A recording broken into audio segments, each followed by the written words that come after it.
And So you liked Gundam the show before you ended up finding out about models, or did you know that models existed at the time? Or, Yeah. for me, it was like I found out about Zoids models before I found out about Zoids. So like that was kind of like my thing with like models. Yeah, so I found out about the anime before the model kits. So my uncle knew that I liked the anime, and he had taken a trip to Japan like even when I was like a kid, maybe like I think the first model kit I really got was when I was like 5, but then I never touched it until like 15.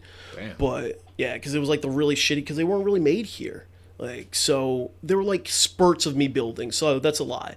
So like the first one I got maybe when I was like 5 or 6 or around that area, around that time. And then when G Gundam came out, that's when that whole explosion of those kits were coming out. When Toys R Us was still in Times Square, Target had them. yeah, Target had them too. Yeah. And then it kind of disappeared, which that's an interesting story too.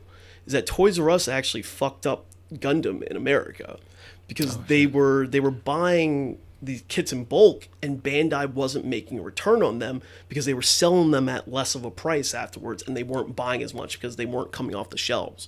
So Bandai had assumed that they were going to keep doing these huge purchases, and they were putting all this stuff out, and they're like, yeah, fuck that, we're not going to go and show people Gundam anymore. If that's why it disappeared from from probably like 2004 to 2009 when Sci-Fi brought Gundam 00. We did not see a Gundam series, even though there were still Gundam series going on. And I was wondering about why like there was that sort of like disappearance for me. Same Just with, like, could One not. Piece or anything. For me, it was just where all the models at. Yeah, well, Yeah. you Because got they transferred it for like toys. I remember they had like the Gundam toys, but then I was like, I remember seeing above the toys they had the model kits. They were in plastic. They was like, oh, those look cool. So the first model kit came out in like, I want to say, like in the 80s, but when we want to talk about model kits, I talk about like the introduction to high grades and things like that.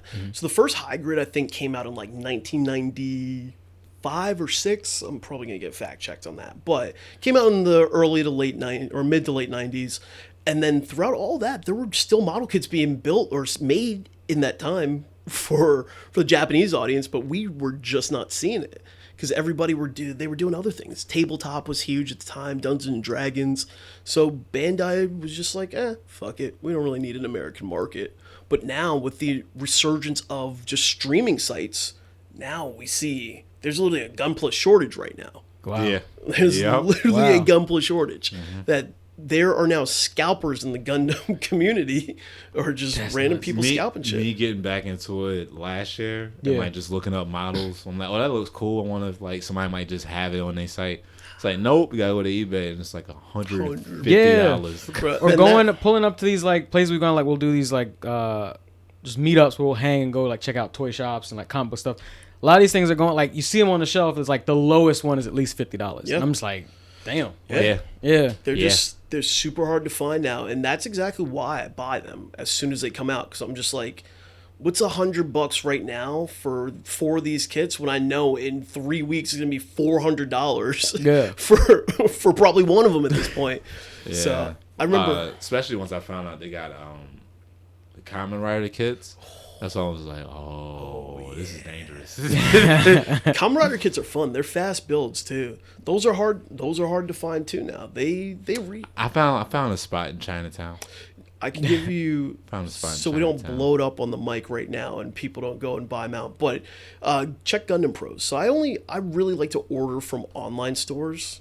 Because what I find a lot of the Chinatown stores do is that you're going to pay an even higher markup. Great, to support local business, but it's also still a pandemic. Times are tight. Times are still tight with money. I got you.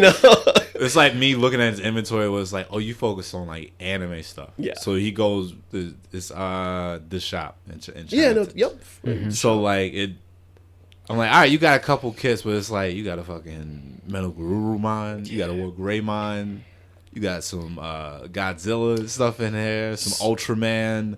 The shop is a spot that I buy cards from. That's how I would support them. But knowing that I can find model kits cheaper other places, I'm just like his inventory is the only one I've seen like that. Everyone else is like they got 3 or 4 of the same kits, and the one that used to be really good was Midtown, but then they decided just to like get rid of their entire Midtown Comics. Yeah, they don't have they got me hyped because I walked last time I went in there. There was it was a master grade Master Gundam from G Gundam. Oh, yeah. And I was like, oh, you got like China got any other ones? It was like, Oh. They hired us. They hired Project New Types to do an event there, and like none of them know anything about model kits. They're just comic books, and they were just like, "Oh, we didn't know there was a huge showing for this." I'm like, "Bro, you redid your entire top floor of model kits, and you think there's not not a market for it?" Like,